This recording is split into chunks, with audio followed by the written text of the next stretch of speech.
African news updates on top accolade news. The headlines: Congo president calls for national unity. Egypt rejects Sudanese parallel government.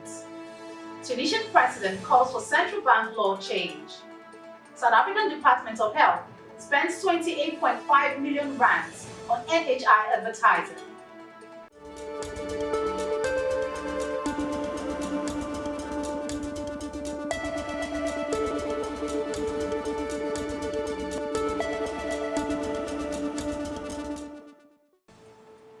In politics, Congo president calls for national unity.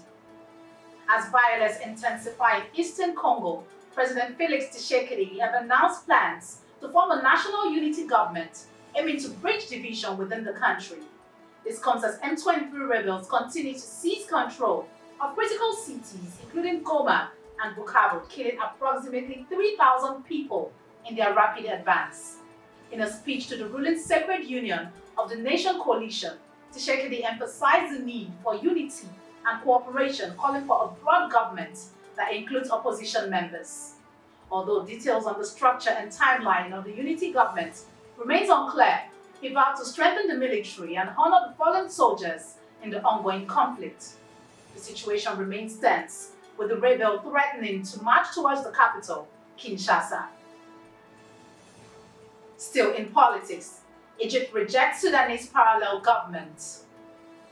Egypt has strongly rejected the creation of a parallel government in Sudan following the signing of a political charter by the paramilitary Rapid Support Forces and Sudanese political groups in Nairobi. Sudan's foreign ministry condemned the move, calling it a conspiracy and accusing Kenya of hosting efforts to undermine Sudan's legitimate government. During a meeting in Cairo, Egyptian Foreign Minister Badi Abdelati reaffirmed Egypt's stance, emphasizing its opposition to any external interference in Sudan's sovereignty. With over 20,000 dead and millions displaced in the ongoing war between the Sudanese military and RSF, Egypt also reiterated its commitment to supporting Sudan's reconstruction. The international community's call for an end to the devastating conflict continues to grow as the humanitarian crisis worsens. Shifting focus to economy, Tunisian president calls for central bank law change. Tunisian President Kais Saied has called for an amendment to the law governing the central bank, raising fears about the loss of its independence and potential government interference in monetary policy. In a meeting with the central bank governor, Saied emphasized the need to change the 2016 law that grants the bank control over monetary policy, reserves, and gold.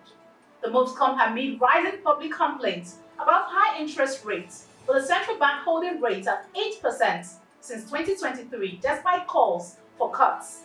Said's push follows recent efforts to have the central bank directly finance the government, a move that has raised alarm about Tunisia's growing reliance on domestic funding as it struggles to secure international support. Moving to health, South Africa Department of Health spends 28.5 million rands on NHI advertising. The South African Department of Health has spent 28.5 million rands on advertising for the National Health Insurance Policy since April 2024, aiming to raise public awareness of the controversial scheme. The Minister of Health confirmed the expenditure in response to a parliamentary question. The Democratic Alliance has sharply criticized this spending, calling it a wasteful spending, given the country's severe healthcare worker shortages. According to the DA, the doctor-to-patient ratio is at an alarming 1:2,230, and the public sector faces thousands of unfilled medical positions. As the NHI bill moves towards full implementation, by 2028, the debate continues on whether such advertising funds could be spent addressing critical staff shortages in the public healthcare system. You are watching the African News Update on Top Accolade News. Do stay with us. Still to come.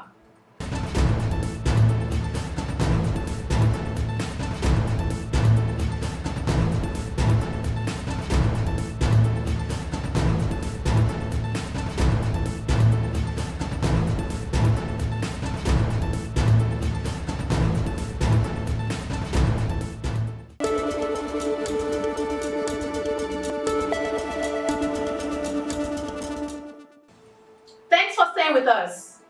In crime, Kenyan police officer killed in Haiti during anti-gang operation.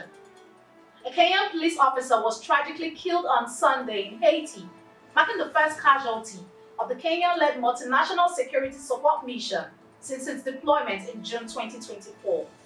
The officer was injured during a confrontation with gang members and later succumbed to his injuries in a hospital. The mission, which is part of a United Nations-backed effort to combat rampant gang violence in Haiti, expressed their condolences, vowing to continue their operations against the gangs. The officer's death comes amid a recent surge in violence, where gang-related activity has displaced over 1 million people. Moving to security, Ethiopia and Somalia strengthen bilateral ties. Ethiopia and Somalia have agreed to deepen their defense and security cooperation following recent bilateral discussions in Mogadishu. The visit of Ethiopia's defense chief marked a pivotal moment in the aftermath of the Ankara agreement, with both sides committing to enhance peace and stability in the Horn of Africa. The two countries signed a joint communique emphasizing the importance of supporting Somalia's security forces and bolstering the fight against Al-Shabaab. Additionally, the agreement outlines plans for the African Union's support and stabilization mission in Somalia and a status of force agreement to guide future cooperation. This marks a critical development in regional security efforts despite ongoing tensions. In entertainment, TYLA becomes first African solo artist to hit 1 billion Spotify streams with Water. South African artist TYLA has made history as the first African solo musician to surpass 1 billion streams on Spotify with her hit track, Water. Released in July 2023, the song quickly took the world by storm, fueled by TYLA's electrifying performance at the Giant of Africa Festival and a viral dance challenge. This milestone cements TYLA's place among the most influential African artists globally, joining the ranks of stars like Wizkid, Rema, and Tems. Alongside this achievement, TYLA also claimed her first Grammy Award in February 2024 for Best African Music Performance. As TYLA's music continues to captivate audience worldwide, her success highlights the growing influence of African music on the global stage.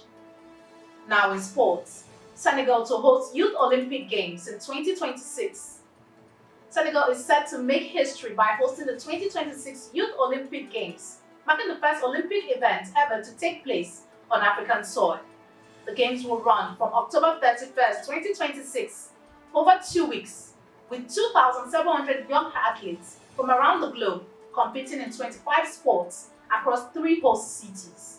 This landmark event, with the motto Africa Welcomes, Dakar Celebrates, aims to inspire youth across Africa and serve as a blueprint for future hosts.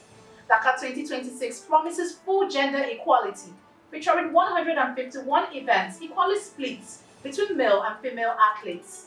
The game will showcase a vibrant mix of competitive and engagement sports, highlighting Senegal's commitment to sport, youth, and hope. That concludes our African news update for today. Stay tuned for more African news and developments. Thanks for joining us. I am Ojo Rumi Okocha. Connect and engage with us on all our social media handles. Do have a wonderful day.